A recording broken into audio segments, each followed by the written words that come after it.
The following footage is certified PG. Pretty great. Nice. I like that. That's pretty cool. Yeah. I'm working on my intro for our Breakfast Take show. Welcome everybody to Morning. Breakfast Takes. My name is Ed, also known as the Dad Head, and with me I got my good friend with a very awesome looking hat. Yes, I've got I my see gear you didn't on. want to put any other hat on today. You wanted to just wear that. Yeah, it's not a good weekend. Not a good weekend. I don't even know where to go with it. Tell me why wasn't it a good weekend, man? Man, there was so many great bowl games on Saturday after about 2:30 in the afternoon, 3 o'clock. After that, they were fantastic. But that first game, actually the first two games, I mean, the Pitt game, I didn't watch much Pitt, East Carolina, but it looked like it was kind of a blah game. Yeah. And our game, what a shit show. I mean, come on.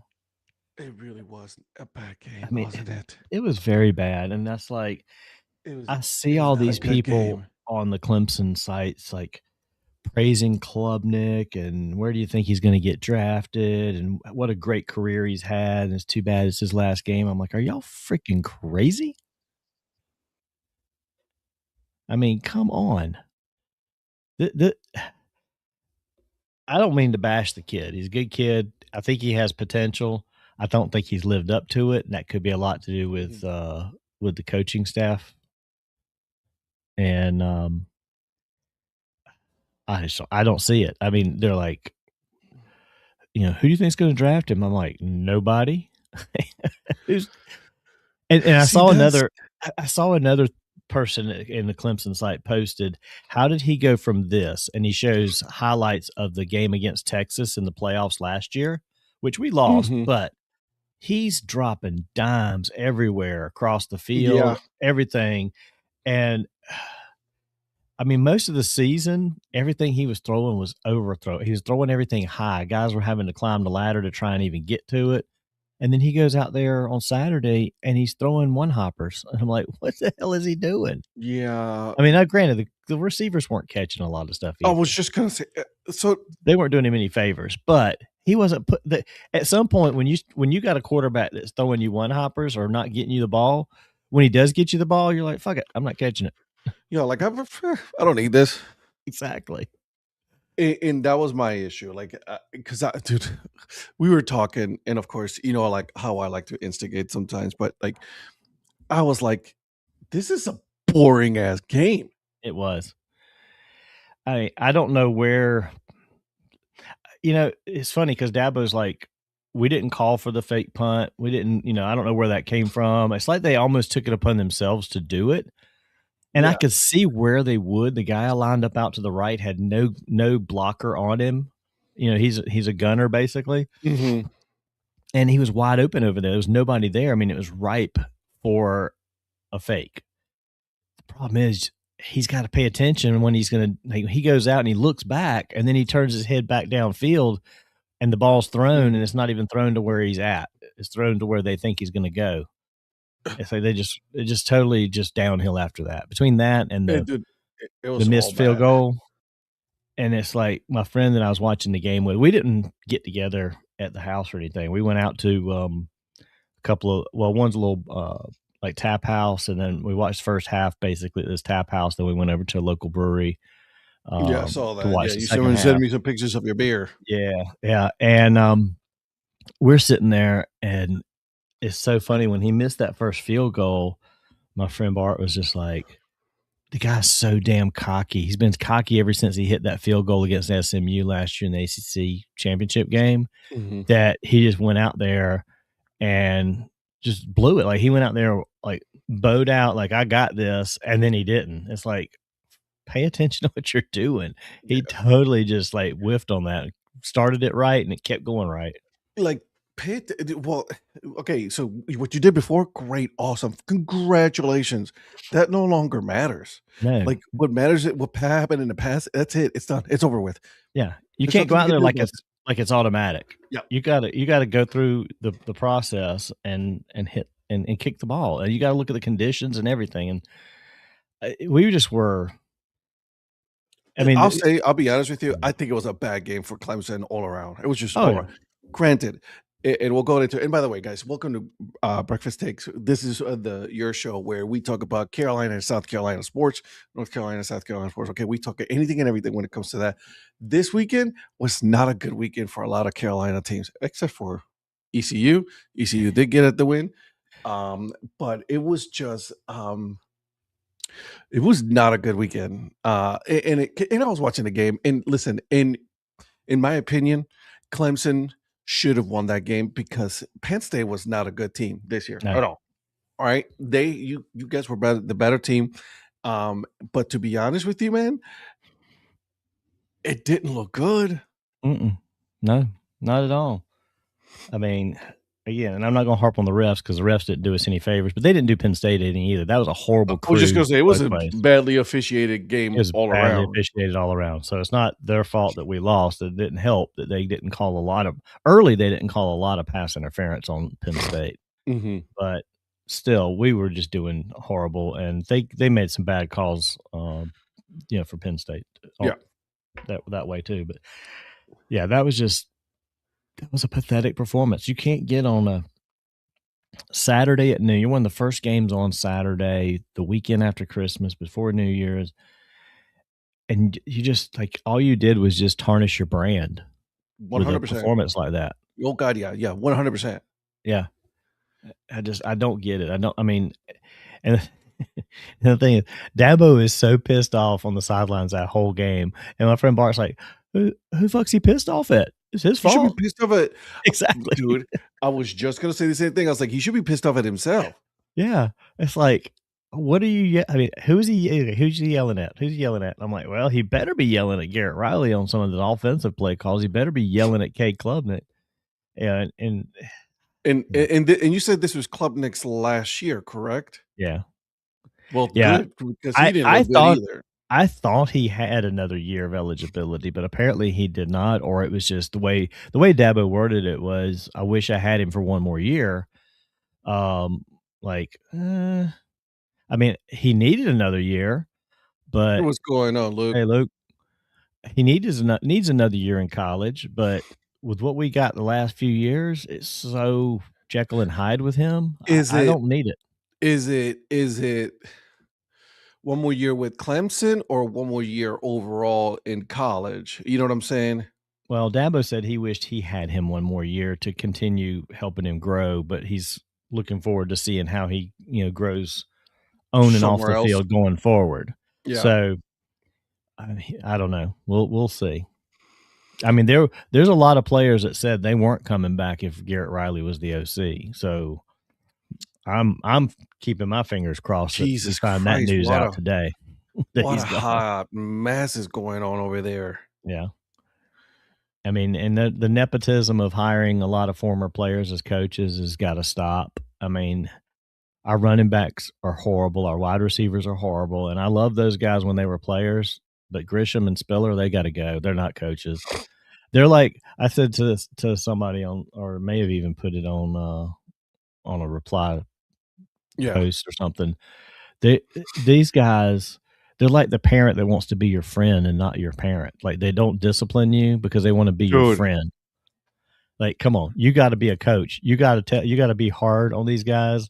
You can't go in there and be like, yeah, I played the game. I played in the league, and I know what to tell you to do to get to the league, and I'm your buddy. No, you're not my buddy. No, not at all. I'm not your buddy. That's not how that works. Right. Okay. Listen, at the end of the day, there has to be a clear separation. There's a head coach and then there's a player. Okay. I get it. You want to be player friendly, which that's understandable. And I get that you want to do that. That's okay with that. Yeah. But no, there's no way you cannot, because this is what you get right here.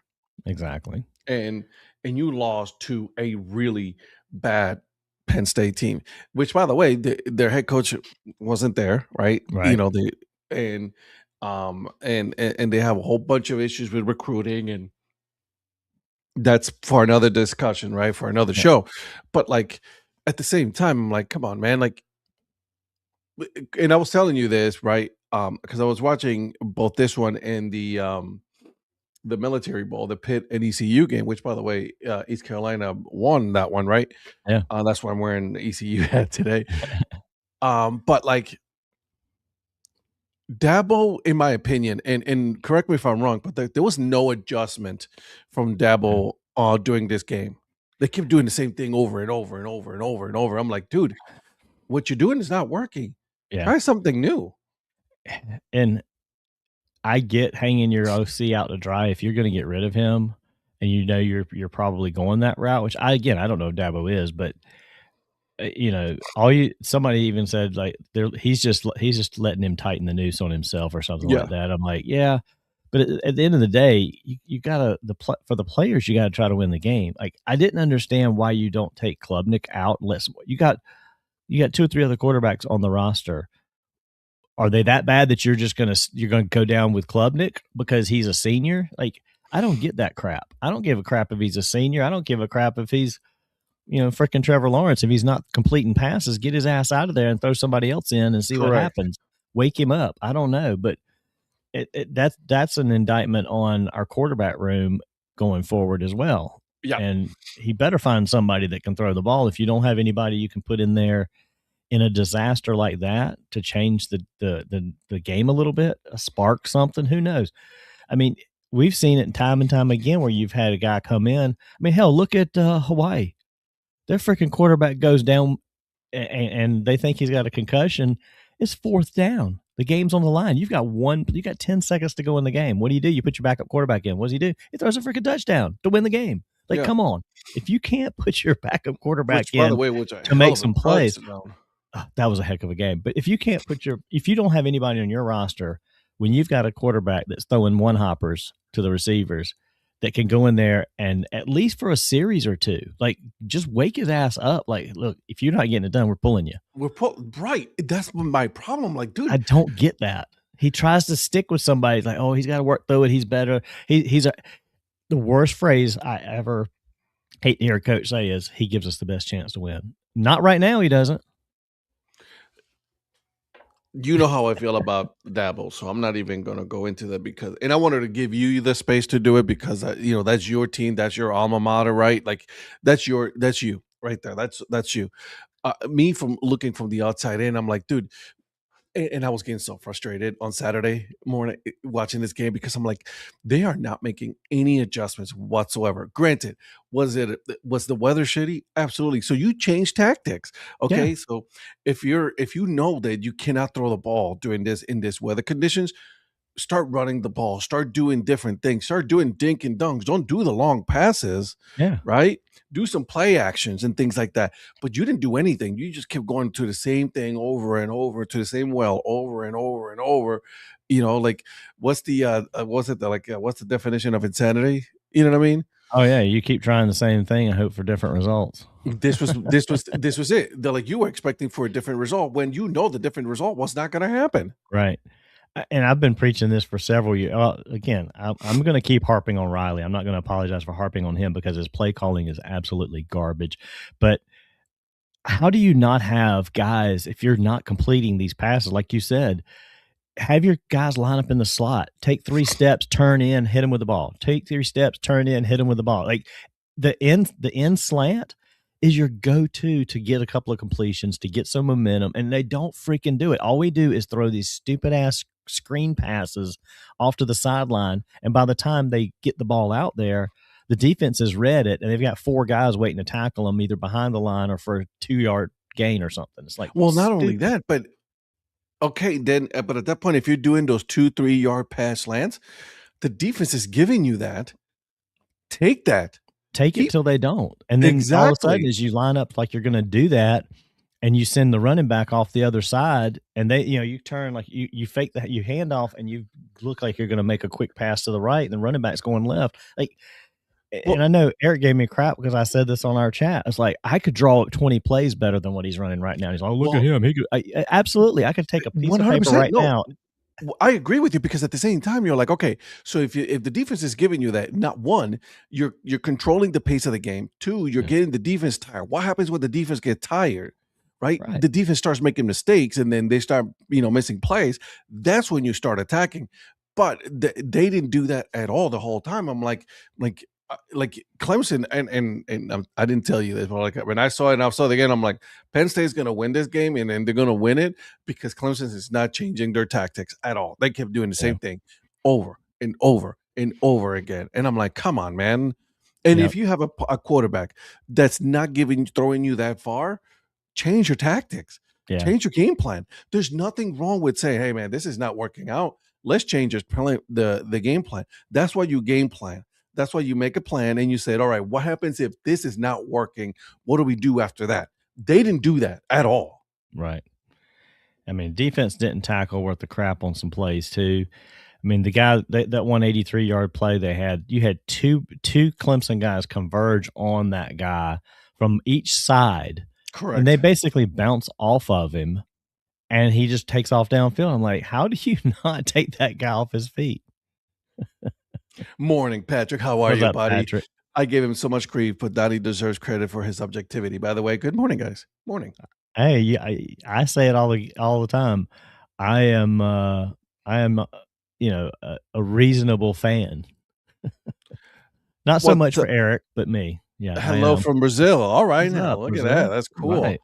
Roll Tide. Can't say Roll Tide. Sorry, buddy. That's not gonna no happen. Not on this show. No. I'm not even. I mean, my niece goes to ECU. I didn't even go to school here. You know what I mean? I went up at school up in Ohio. So no. As a Clemson guy, the only thing I can say roll to is Roll Turd. Yeah. Roll Tide. That's my chant when I hear that. But thank you for watching. Thank you for watching. Thank you for listening on the show. Appreciate that. Again, like I said, there was two games going on at once, which was interesting, right? Which this is when I really do appreciate having ESPN, the app, because I was watching two games at once. The two only bowl games that were happening at once, which was that game and the ECU Pittsburgh game. Right. Because the ECU Pittsburgh game was the Navy Marine Corps Memorial Stadium in Annapolis, was the Gold Bowling Military Bowl. Yep. Right. Your game, by the way, which was also kind of hurt you a little bit, right? Because it was your favorite college team playing in your favorite baseball team stadium, and they didn't do anything. And so that one hurt.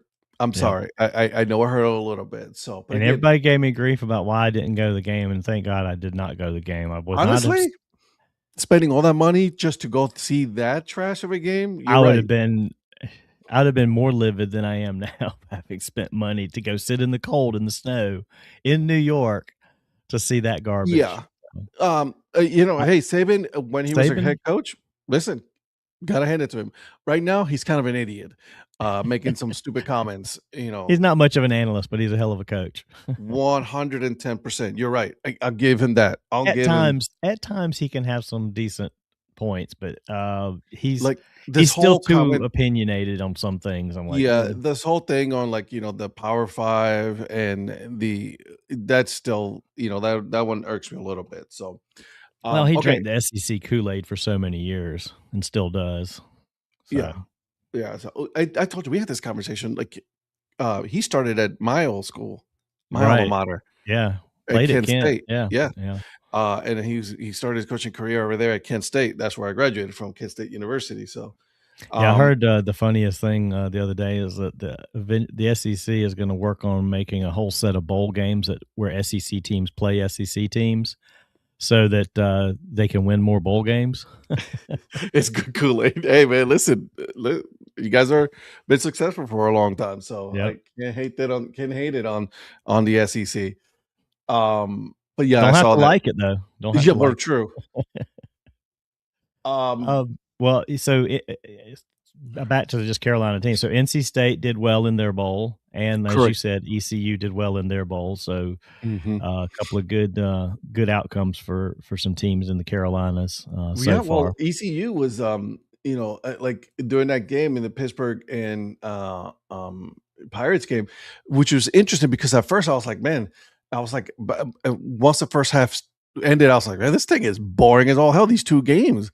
I'm like, these games are boring. And then ECU and Pittsburgh, y'all good guys. I'll share this. Have a great day. Thank you so much. I appreciate that. Thank you for checking in. Thank you for checking Every that Monday out. morning, we talk sports, North and South Carolina. So I appreciate you, man. Take care. Have a good one. But then those two teams heard my saying to you guys, like, this game sucks, and it did. The first half was absolutely atrocious. It was not good, right? Yep. ECU only had 3 points.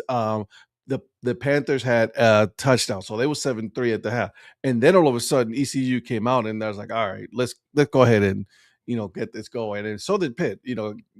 That's called making the halftime adjustments, right there. Half going back to your game, making halftime adjustments. Like, Donnie, did you see that Keith Adams Jr.'s comments after entering the portal? I did. That goes back to what I said about CJ Spiller. He is not a running backs coach, and Keith Adams Jr. said the same. That's basically, I think, if not at him, it's at some of the other coaches. It's probably at Riley too, because Riley doesn't seem to believe in the running back. He doesn't believe in the running back game at all. I mean, it was obvious. It was blatantly obvious on the off season. The offseason with us, because we had lost some good running backs last year, was the fact that Randall was moving from wide receiver to running back, that he was born to be a running back. He's a big guy. And he's already a receiver, so coming out the backfield, he's going to catch a lot of balls too, because he's built as a receiver, played as a receiver, and he's tall and all that. And what do we do? From the get-go, first game, we do not run the ball. Like, it just, like, what happened? Like, this was going to be our bread and butter to base the offense off of this running game with Randall back there, and then they didn't utilize it. They didn't utilize any running game all year long, and I don't blame Keith Adams for leaving. I wish he wouldn't. I wish some of these guys would stick around if changes are going to be made. If changes are not going to be made, I told you guys I'm going to stop apologizing for Dabo, because this is his chance. This is his chance to save, for me, seeing that there is a vision there to get back on track. That's my thing. You have an opportunity now, because your players are telling you, and some of these players are entering the portal telling you, guys, this is not working. Your dude right there, that's not working. Yeah, I want to go somewhere where I can play. You got a running back that tells you that? That's bad. I don't know how Woody Dantzler would be as an OC, but he'd be better than what we got now. So there's that. So let's go back to really quick here to let's go back to the ECU game, because I was very happy with which, by the way, ECU was wearing some beautiful uniforms. Yeah, that ECU on the helmet. I'm a massive fan when it comes to, like, helmet designs and all of that. And there were a lot of good ones on Saturday. They were, man. You know what? My favorite ones, the Pop-Tart Bowl helmets. Yes. With the sprinkles right down the middle on the helmet. Those were absolutely fire. But anyways, ECU came out and in the second half, and they make some second, half adjustments. So did Pittsburgh. They're like, okay, let's go ahead and get this going. And it showed, right? Because, then right off the bat in the third quarter, touchdown. Right off the bat, Anthony Smith, a 47-yard pass touchdown to Cheston Ditta. So that was not bad at all. That put ECU up 10-0. Then Pittsburgh came back up and said, all right, Rasheed Biles, 23-yard fumble return. Good, let's go. All right, so that put Pitt up 14-10, and I saw that fumble. I'm like, oh my God. Yeah, that was rough. And then here we go. All right. So, and then this is all in the third quarter. Okay. So in the third quarter goes Anthony Smith, 72-yard pass from Cheston Ditta. Boom. Done. There it is. All right. So now you're up 17-14. And then that was it. That was like really the only thing that happened. And there was 2 plays, 75 yards for that one in the third. Okay. And so I was like, all right, cool. Why we got this, right? All right. Then there's a field goal from ECU. Not bad. Another field goal from ECU. So they couldn't. Pittsburgh decided, they're like, all right, we're going to allow you to get some yardage, but we're not going to give you the touchdown. We'll let you get, field goals. You get field goals. At the very least, you have an opportunity to say, hey, if we score a touchdown, then at that point, then we can go ahead and try to get it closer. Yeah. And the only thing that could do was like with 5 minutes left was get another field goal, and that was really it for Pitt. Again, great game. Well, not great game. Great second half. Yeah. I mean, and then the total stats. I mean, if you look at the overall, East Carolina shouldn't have won this game. The only No. the one telling stat as to why Pitt lost the game and ECU did win the game is turnovers. Yeah. Pitt had 5 turnovers because they outpaced them in passing yards and rushing yards. They both were horrible on third down, but ECU was 2 for 15 on third downs, but they had 5 takeaways and only gave up the ball once. So if you're going to turn the ball over, you're going to lose the game. Pitt That's simple. It control doesn't the matter time who of you are. position as well, which is important. Yeah. You know, there is one thing that ECU controlled, and that was in penalties. Yeah. By 5 yards, but at least they won that one. Right. You know, it was not a lot of penalties. Okay, there was like some small penalties here and there because Pittsburgh only had 3 penalties for 35 yards, and ECU had 5 penalties for 40 yards. Right, so right. Not bad at all. Now, overall, like, and you said, total yards, Pitt had 376, where ECU had 249. Yep. You're right. Best part of the Pop-Tart Bowl was the Pop-Tarts. I'm sorry. You're right. You're 100% right. What was I thinking? I apologize, man. I love that they call that bowl the People's National Championship. That is so. I mean, that is Pop-Tarts people absolutely do a phenomenal job with that. Absolutely they killed it. The marketing of that bowl, the way they do everything, all of this stuff. They give no Fs. They just like we're all in. The Pop-Tart costume people, they are fantastic. They just are into it. I mean, did you see the even the referees' flags? The yellow flags had the sprinkles on. I mean, everything, like all these little touches. They thought about everything. Exactly. They thought about everything. And by the way, if I can get my hands on one of those 3/4 zip sweaters, man, listen. Yep, those are fantastic. Abby, give us a minute. We will be talking about the NFL. Specifically, we're going to be talking about this disastrous NFC South. Because our Carolina Panthers here did not do themselves any favors. So we're going to talk about that. Also, but kind of like at the same time, what did I say, though? I called it. I've been calling it. It's going to go down to the last game. It's going to go down to the game between Tampa and Carolina. Yep, absolutely. And so there it is. Yep, we'll get to that shortly. We're going to get in that shortly, but I wanted to get into some of these other games that we had going on. Like I said, you know what? Here's what I want to do.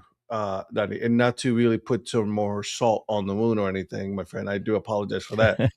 But I want to take a look at the numbers overall for this game, for the Mowers Bowl, right? The Bad Boy Mowers Bowl. And so Penn State controlled yardage, 397 to 236. No turnovers really on this game. It was even, which was surprising. Yeah. Right. First downs, Penn State controlled that one, 20 compared to 16. Penalties, Penn State had more penalties. Yeah. 3 penalties for 35 yards when Clemson played a clean game when it comes to penalties, which was 5 yards. And that goes back to the referee and crew because there were way more than 4 penalties in that game. You could have seen. Which at times you're glad they don't call them. And I guess in the end, had we won, I'd have been glad they weren't calling some things. But the ones that are so obvious, I don't care which way it goes. It absolutely infuriates me. I mean, that one I sent you guys, and I know it was a pass interference against Clemson, but if it had been the other way around and still not called, I would have been like, how in the hell do you not call that? That is bad on the officiating as a whole. I don't care which team it is, because he basically tackles our guy in the end zone. The guy standing 3 feet from him looking at the play and goes, nothing. Like, really? I'll say this. They did let him play. They did. They let them play. They let them play. And the reason there was no interceptions thrown, it's hard to intercept a grounder. Anyway, that's all I'm going to say on that. Yeah. Third down. Penn State had 11 made out of 19. Yeah. That's That's what's super glaring right there. The that's where third they downs won the game. were for Clemson. Out of 15 that went for third down, 5 of them. Yep. They controlled third down. Fourth down, that was all Clemson right there, which was only 3 of them. They went 2 for 1.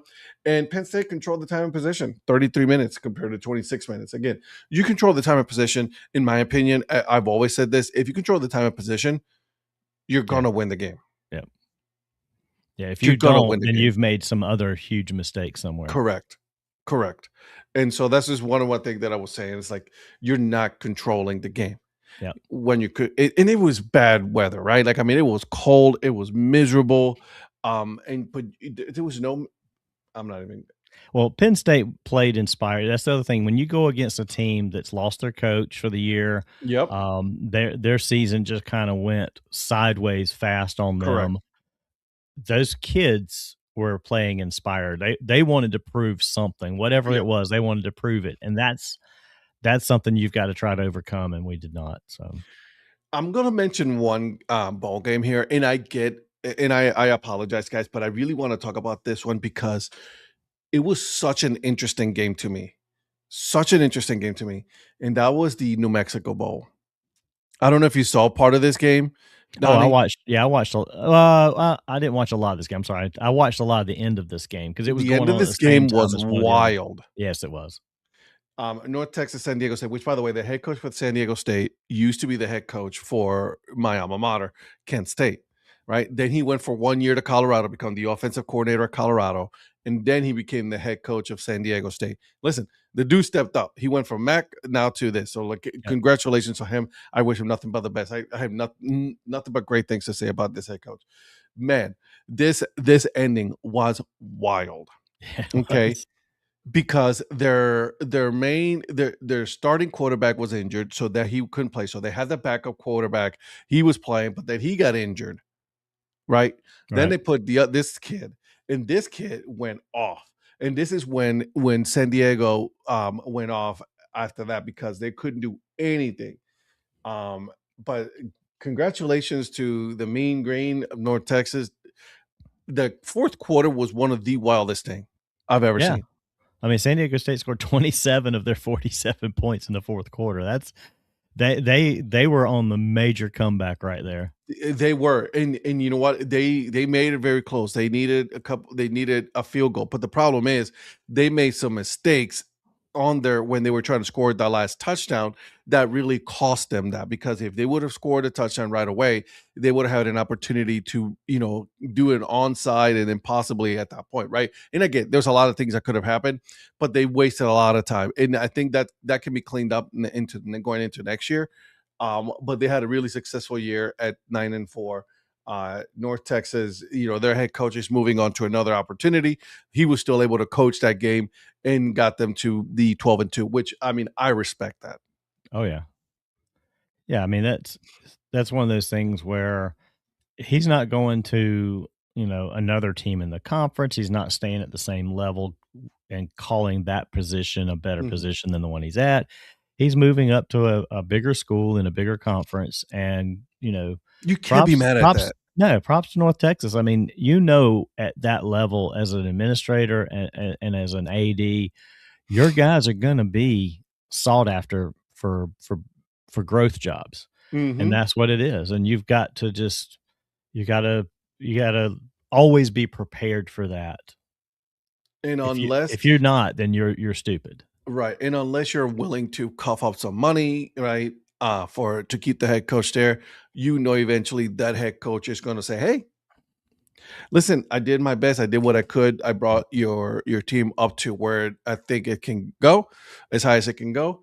Good luck to you. I'm going to a better opportunity, which, again, you cannot hate on a head coach on that. He did it the right way. Well, and you've got to hope. And a lot of times you have a situation with these smaller schools where you have somebody on that staff that's sort of in grooming for a head coaching position. And a lot of times that's the guy it's handed off to. Like, he doesn't move up with that staff because he doesn't want to be a coordinator or coach at a next level yet. He wants to be a head coach now. Yeah. So a lot of times you got that. Now, that's not always the case. I don't think that's the case here, but there is a lot of times that is the case. or you also have guys at an even smaller level that are looking to move up to this level. So, and again, listen, we're not saying don't move up. We're not saying go for the opportunities. I'm saying it was done the right way. Yeah, it was done the right way. Absolutely done the right way. Simple as that. Yep. There was the other couple of games. I'm sorry, Patrick, if you are still watching, and I don't know why you're up. This is your day off, my friend. But LSU did not play. They played okay. Sorry, they lost to Houston. The Kinder's Texas Bowl. I don't know what this meant, but Well, Kinder's is a sauce, like a sauce company. I have several sauces. They make some really good stuff. So many names. I know, it's crazy. Virginia, ACC right there. Yeah, that was a good game. It was a low scoring game, but that was a good battle actually for that one. So, why at the Pop-Tarts Bowl, it said BYU's QB eats Georgia Tech's Pop-Tarts for breakfast. I guess because they were winning. I guess they were. Although they weren't early, but they came back to win in the fourth quarter of that game. So true. Yeah. So, but back to the Houston LSU game real quick, because Houston's been overlooked this year. Their defense is a beast. I mean, I picked them to beat LSU in this game because I just didn't think LSU is a very good team overall. And it was funny, LSU, they had Lane Kiffin up in the booth interviewing during that game. That. And then they made a big deal about the fact after he did the interview, he left the game. It's like, why would you not sit there and watch this team that you're taking over and these players in person? Like, you're just like, yeah, I popped in, did my interview, I'm out. And then I'm out. But listen. Just the optics of that are bad. I don't care who you are. The optics of it looks bad. Just stay there, dude. Stay there. That's your future team right there. And again, you don't want to be a distraction. And if you don't want to be a distraction, stay up in the stands. In the stands. Yeah, the booth. I mean, there's got to be a box up there. You just sit up in the box and you just watch this team and study what they're doing, and if there's any guys that are coming back, what they're doing. So, I mean, anyway, that was actually a pretty good game overall, because Houston is so much better than anybody give credit. Yeah, they are 21st in the country right now, right? I mean, they're 10-3, brother. 10-3, right? We're talking about two teams already that are top 25. We were talking about the North Texas, who is 12-2 and is 25th in the country. Then you got the Houston Cougars, who is 10-3. Listen, and if we go look at the time of possession, Houston controlled it, and it was big, 38 minutes compared to 21 minutes. And Patrick, you're right. LSU blew it. No excuses. Absolutely. 110%. Right. 32 first downs for Houston compared to 17 downs for LSU. All right. Total yardage, 437 for Houston compared to 344 for LSU. LSU only had one turnover, and that was it. That was only a turnover. Again, the most glaring thing for me right here is these first downs, 32-17. That's over half right there, man. That's half right there. Exactly. That's insanity. Penalties was horrible. All right. This goes to coaching, down to coaching. Okay. So listen to this. LSU, 9 penalties for 95 yards. Yeah. Compared to Houston, who had 4 penalties for 29 yards. Van Buren hasn't impressed me. Yeah. I wonder what he's. And listen, again, we're talking about a current team. We don't know what's going to happen now with Lane, right? What Lane's going to do, who he's going to bring, transfer portal and all that. We haven't gotten into that whole situation because we don't know. We just don't know who's going to be. Like everybody is saying, I was like, oh, this player's. Although I have been seeing so many. This player's going to the transfer portal. This player's going into the transfer portal. This play. I'm like, Lord Jesus, like, what is going on? And I know how you feel about this. Yeah. Even coaches getting penalties. Agreed. So, it's not a good game. No. No, not a good game at all. But you know what wasn't also a good game either? The Sunday game. The Sunday games, two games Yeah. specifically, right? Because here's what needed to happen, right? Let's set a little background. Like last Monday we talked about this. Is like it really is upon Carolina to they win the division. That was it. Like that's all they needed to do, right? And they were at home and they needed to win the division. That's all they needed to do. Again, it was against Seattle, right? In Seattle, we've been talking about Seattle's defense is top 5. They are a really good defense. I'm not saying anything bad. I knew it was going to be a tough one. But when you go into the game and you look at what's going on, you're like, why aren't they playing better? Yeah. Right. I mean, the weather was kind of miserable, but these guys are used to that. It wasn't as bad as a lot of other games can be or were. You But should see the Cleveland Pittsburgh game. That was a crappy game, right, weather-wise. But you had the Seahawks on their heels to start the game, and you didn't put them away. I mean, and a lot of that has to do with their defense, not letting Bryce do anything. But when you had the Seahawks not making plays offensively, and you kept getting the ball back, you've got to capitalize on that. If I'm a defender because our defense got worn out, and that's why the second half was just that was it, and got out of control. Yeah, absolutely, 100%. Like you knew that, like as soon as like the defense got tired, they were going to start making mistakes, which they did. Yeah. Have you seen the numbers for Bryce Young? I have not. I haven't looked specifically at the box score on that. Let's see. All right, so let me do it. 14 for 24, 54 yards, 1 interception, did not throw a single touchdown. He got sacked twice, and his rating was a 45. Yeah, that's bad. That is not good. Granted, Sam Darnold wasn't better either. Sam Darnold was 18 for 27, 147 yards, 1 touchdown, 1 interception. He got sacked 3 times for 22 yards, and his rating was 77. Yeah. You got to capitalize on a bad day by Darnold, and they didn't do that. I mean, Charbonnet is what killed him. I mean, the running game. Charbonnet. I got so sick of hearing Charbonnet. It was like a waiter was bringing another glass of Charbonnet to the table. It's like, come on. 2 touchdowns. He scored 2 touchdowns. But he was. I mean, yeah. It just was crazy. I mean, we just didn't have anything going. We couldn't get the running game going. Again, props to Seattle's defense on that. Dowdle, 59 yards on 12 carries. Bryce got 1 rushing touchdown. That was a pretty good play in itself. But Teteroa McMillan went out, I think, with an injury in the game, and that didn't help either. Just the passing game was just non-existent, really. It was not good. No, not at all.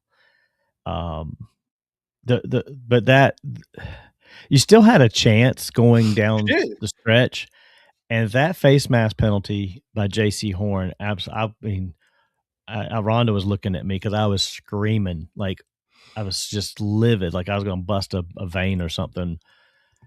It's like these guys just flail their arms, and I mean, I get in the heat of the moment. Sometimes you don't think about it, but like you can't be like, if the guy catches the ball, you can't just be like throwing your hand up like you're trying to grab. Like, push him out of bounds. You're right there on the sideline. Just put your hands into his side, shove him out of bounds. You cannot take a face mask. I mean, that they had him stopped. It was going to be 4th down, and they were going to punt. And then they gave him the face mask. You give him the face mask. They go down. They get a touchdown. Then they get another touchdown. It was just like that. The wind went out of Carolina for sure. Well, Bryce Young did. Bryce Young giveth, Bryce Young taketh away. Is what I'm going to say on that, because he didn't play a good game at all, man. It was a horrible game. And by the way, I have to mention it. Glasser Charbonnet, see what you did there. It was a dad joke right there for you guys. And Patrick appreciates that. Exactly. Bryce Young played like shit. That there's no other way. Pardon my language. Yeah. I apologize, but he played like shit, because you knew and what you needed to do. You knew what you needed to do. Yeah. Like, you played a good game last week. And by the way, also my daughter was like, because I was kidding. I was like, "Are you kidding me?" And Mia goes, "Daddy, it's just a game." So I got reminded really quickly what the game was. And so Well, and the other thing is they kept harping on this in the broadcast, the fact that they weren't showing the Tampa Bay score anywhere in the stadium.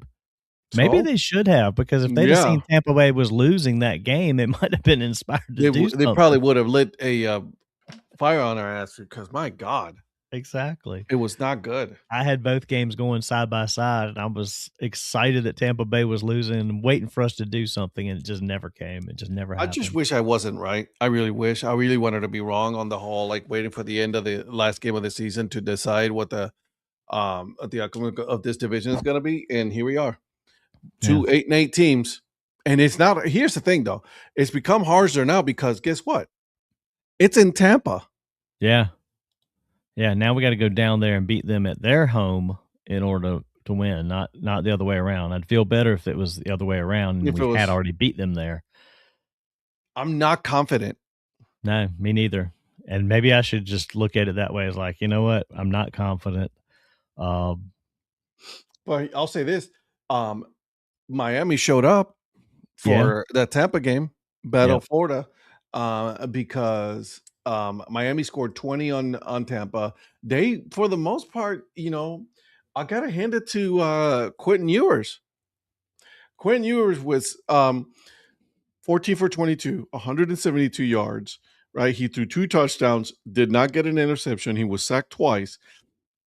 Excuse me, but his rating was 118. Then you go over to Baker Mayfield. Baker Mayfield made some mistakes, but you know how Baker Mayfield is. Baker Mayfield is a gunslinger, right? And Right. so he went 33 for 44, 346 yards. He averaged 7.9. He got 2 touchdowns and 2 interceptions. And that was his mistake right there. So his rating was 93.6%, which again, not bad if you consider who the person is. Right. And so the fact that Tampa is 7-9 and has a 54 chance percent to make the playoffs versus Carolina, who is 8-8 with a 46 chance percent, is wow, 110%. How insane is that? That they're giving a higher percentage to Tampa over Carolina. Um, I don't understand that. the higher, you say that again, the higher percentages for Carolina? The higher percentages for Tampa. Oh, it's for Tampa. Yeah. They're 7-9 right now. Tampa 7-9. Okay, they have a 54 chance percent of making the playoffs, and Carolina has a 46% chance. And Carolina is 8-8. Tampa is 7-9. Yeah, I that one to me is just and I know where you went there because I was looking at it on the playoffs picture there. They're talking about the percentages. If you go on ESPN, it gives you a pretty good look at what they have going on. 48.6% actually, Patrick. The Panthers have a 48.6% chance of making the playoffs. And then you got the Buccaneers at a 51.3%. So pretty much what they're saying is this is an even game. well, the thing is, I saw this last night and I didn't follow it because it was so fast on NBC. There's still a scenario that if Carolina and Tampa end up tied, that Carolina can win the tiebreaker, but it's up to Atlanta. And I don't want to put my faith in Atlanta. No, I But wouldn't either. if Atlanta, it's not out of the realm of possibility. If Atlanta can win the last game of the season against New Orleans and Carolina and Tampa are tied, Carolina would win the tiebreaker. So we need Atlanta to beat New Orleans in week 18. So we'll have to see. Interesting. And then we should talk about this one. Right now, I'm not too confident. And by the way, we're going to break down this game a little bit more on Tuesday on the DSC Sports Show at 8 p.m. Eastern Time. I'm not confident. I'm going to say that right now. Yep. I'm not too confident on this one because of the way that this is going. The way that, and to be honest with you, the way that that Bryce Young has been playing leads me to believe that, like, I don't know if he got it. Yeah, exactly. Because this was a big game for them to win. This was a Seattle game. You had the opportunity, like you said, the defense was playing really good. They had Seattle right there, and you cannot expect the defense to be playing that much all the time. And then all of a sudden, the offense is not, like they're not helping you out. Like the defense got you the ball back, and then you just cough it out right away. Like those are the kind of things that just it infuriates me, right? And like, come on, man. That interception by Bryce Young was in the fourth quarter. It was not good. Then you had Dowdle who fumbled the ball. I mean, dude punched him perfectly. Like, I mean, he got punched perfectly and coughed off the ball. I mean, it happens. I get that part, but it's like with Bryce Young, you can control where you throw the ball, and you threw it the wrong person. Right. So it angers me. I was not, and granted, this is not my team. Okay. So if you guys already know by now, my team is the Cleveland Browns. And that was even more infuriating. But at least they got the win. I cannot wait. Mike's not here this morning. But Mike, don't you worry. I'm gonna be waiting for you to pay up on Tuesday night. It was funny. You and Eric were texting about him not showing up, and as soon as y'all did, it was like the universe must have heard something in the universe, because then he texted me and I shared that with you guys. It was like y'all were both on the same wavelength with that game at the same time. So it was a shitty game. Yeah, it was a shit game. And I'll touch on this. Pittsburgh concentrated so much more on one player. Yeah. That's it. That's all they did. They were like, no, we are not going to let Myles Garrett get the record. And look what happened. You lost the game. And now you have an opportunity to possibly not make the playoffs at all. Right. And have Baltimore beat you because they play in Baltimore. Right. I mean, as bad as the Ravens have been all year, the fact that they could still win the division in the last week of the season is insane to me. That goes to show you how bad. Okay. So they obviously, Myles Garrett needs one sack. That's it. That's all he needs. He needs one sack to get the single season record, which I think he will. He'll get it next game. Yeah. But they doubled him up so much, and they doubled and tripled him so much during that game that they allowed the defense to dictate the outcome of that game. Right. The Steelers allowed the defense to dictate the outcome of that game. Yep. So there goes to that. All right. So we have about a few minutes here. I want to talk about this matchup between Tampa and Carolina. What are your thoughts? I don't know what to think. I mean, Tampa's been walking wounded week in and week out for a while now. They've started getting everybody back healthy. They still don't look good. No. Baker's made a lot of mistakes. I want to say I think we've got the better defense, but we can't make stupid mistakes on defense and let them get easy plays. I mean, you got to control Mike Evans. He's always the Carolina killer as well. Mm-hmm. So we've got to control Mike Evans, and our defense has got to control the pace of the game. And then, like we say with Bryce, I mean, Bryce can't lose the game for you. He may not win it. I mean, I know he's got some comeback wins. We don't need a comeback scenario. We need to get out and get ahead. Yeah, we don't need a comeback scenario in Tampa. We need to get ahead and stay ahead early in this game. I mean, we got to get Dowdle running. I mean, the weather hopefully will be good because it's in Florida. We won't have hopefully any weather issues to deal with. And hopefully our Teteroa is going to be okay, and we just got to get on track offensively. We cannot make mistakes. Man, you can't go into this game as a player like so hard pressed that you've got to win it. I know they got to win it, but you can't go into it thinking we got to win it. You got to go out there and just play a clean game. Yeah. I don't know if we have it in us. We'll see. I'm fingers crossed. If they win it, great. If they don't, well, then they've had a good season, but it'll also be sort of a falter here at the end on what could have been a better thing. First round in the playoffs, they're probably going to get beat. So I don't know who they play, but it's like you got to at least make the playoffs, win the division. At least that's an accomplishment. They're playing on Saturday. Okay. Their game is on Saturday. Carolina at Tampa. They're playing at 4:30 on ABC, ESPN. Okay. Okay. So that's what they have. And so the line is right now, they're giving Tampa the 3 points. Okay. So that's a pick 'em game basically because they're getting pretty much. 3. Exactly. Yep. So they're giving Tampa the 3 points right there. So it's 50-50 from what they're saying. I agree with you. I think if Carolina's defense is going to be the key for me, like if they're able to dictate the outcome of the game, I think the Carolina wins. Yeah. But again, that's an if, right? It's a big if because we have been able to see like we saw they were playing really good, but then you had the offense not do anything. They was very anemic this Sunday against Seattle. And again, Seattle's defense is good, guys. It's top 5. I'm not taking anything away from Seattle's defense. In the last, I think it's like 2-3 years, Seattle going traveling East Coast, they're 9-2.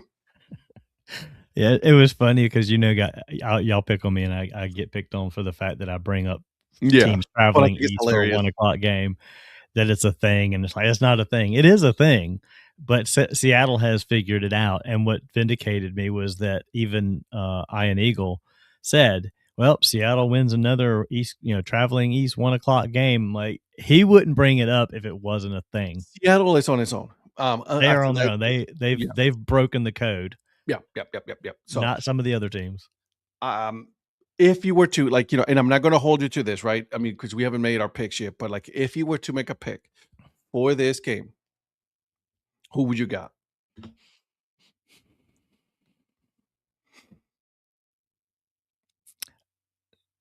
I would say it's just sitting here right now. Hopefully, with a lot of hope in my heart, Panthers 17-14. Okay. I don't think it's gonna be a high scoring game. It's not a shootout. I mean, it could also be one of those weird scores because of field goals or something. I mean, like a 15-12 or something weird like that. Who knows? Yeah. But it's going to be something around that, and I hope that that's what it ends up being, that we hold them to 10 to 14 points max, and we can outscore them. So I like it. I think it'll be decided by a field goal. Yeah, absolutely, and I think it'll be a less than 3 point. Yeah, it'll be a field goal to win by 1 or 2. Either way, I agree. The way that these two teams have been playing, and again, listen, or it could be a 13-10 win. That's like 10-10 boring ass game all day long, and a field goal at the end. So yeah, right, exactly. And listen, and again, please don't take this as like Ed is throwing the flag on Carolina's season already, but they've had a really good season compared to what they had the last couple of years. Right? They have been in the toilet for so long. Trust me, I know what that looks like. I'm a Browns fan. Carolina has, with Canales, I told you this, right? Canales is a really good head coach. He's done an absolutely wonderful job with what he has to work with. I'm not a fan of Young. Neither are you. Nope. I think they hold the number 18 pick in the draft as of right now. Right. Yeah.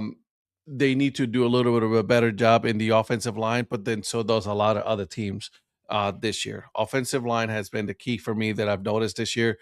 That has not been a good thing. But coming back to this game is, I'm gonna give. If I was to pick right now, I give Tampa the edge a little bit right now. They got Godwin, they got Evans. God, what's that kid? Their running back. Is it White? No, not White. No, The Bucky. Bucky Irving. Bucky Irving. Yeah. Right. They got some good weapons. Right. Yep. And the key is right now is Baker Mayfield is a better quarterback than Bryce Young. Yeah. Why even with throwing all of the interceptions with Baker Mayfield, I got to give the edge to Baker on that one. Yeah, I mean he's got the experience. He does.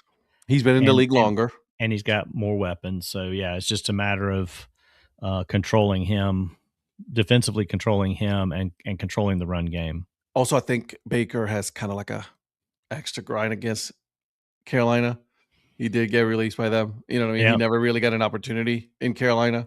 Yeah, this will be the third week in a row. Although we played Baker, this will be the second game out of 3 in a row that Baker or Darnold, who were both with the Panthers at the same time, play against the Panthers to finish the season. It's crazy. And then they decided to stick with Young. Yeah. So. And listen, congratulations to both Sam Darnold and Baker Mayfield. They've both gotten some good contracts out of it, right? Yep. Up in Seattle and then up down in Tampa. And I'm happy for both of them. Congratulations on that. I just wish Bryce Young was better, man. Like, I mean, please. Anyways. His ceiling is where he's at right now, in my opinion. Maybe a hair more. He might have one step left to get there, but it's not. He doesn't have a big ceiling beyond where he's at, in my opinion. So right now, as of right now, and again, this is just my opinion is going to probably change. Yours is probably going to change as well. But as of right now, you got Carolina, I got Tampa, and I think we both agreed it'll be by less than 3 points. It'll come down to a field goal for this game. Stay tuned. On Monday, we will break down this game because this was going to be on Saturday. This will be the deciding game for either Tampa or Carolina. One of them will go on vacation. The other one will be preparing to host a playoff game in the NFC. So congratulations, both of them, guys. Make sure you follow both the mayor and myself. We are on all of the socials. Make sure you hit the subscribe button on the YouTube channel so that way you know when we're dropping new shows and things like that. So thank you again. Danny, any parting words, my friend? Just hope that this week's better than last week. So Amen. I mean, the only thing I got left is the Panthers. Clemson season's done. We're winding down to the football. Looking forward to the bowl games, although Tuesday's bowl games are not looking so promising. But we'll have some playoff games coming up here over the week, and we'll have some other things to talk about next week with heading into college football championship or the next round of playoffs and all that mess. So correct. So tonight, actually, we have one. We got the Birmingham Bowl. We got App State playing Georgia Southern. I mean, that could be a pretty decent little game. Yep. Tomorrow, we got Coastal Carolina going against Louisiana Tech in the Radiance Technologies Independence Bowl. And then I don't have a lot of hope for Coastal in that game, by the way. No. Then you got the Music City Bowl, Tennessee and Illinois. That should be an interesting one. And then the Alamo Bowl, USC against TCU in the live from the Alamo Dome. Sorry, I apologize. So those are the games that we have Tuesday and Monday. So today we have one, which is the Birmingham Bowl, which will be at 2 p.m. From Birmingham, Alabama, guys. Thank you so much. We will see you guys on Monday. Make sure that you turn on later on tonight for the Break Even Sports. We are going to be having a special guest. We are going to be talking, and well, not we. You guys will be talking about a lot of wrestling. I won't be. I'm not going to be there tonight. Actually, I'm not going to be there tonight. But okay, so you won't be there. I won't be there. But I can't add to the wrestling. My wrestling knowledge goes back 45 years, and there's much more exciting wrestlers to talk about since then. So I have no clue, none whatsoever. I'm with you. So we'll see. Thank you, guys. We will see you guys on Monday at 8 a.m. 6 a.m. 6 a.m. Wake don't know up, what the Ed. heck. I know. I'm still tired. We'll see you guys.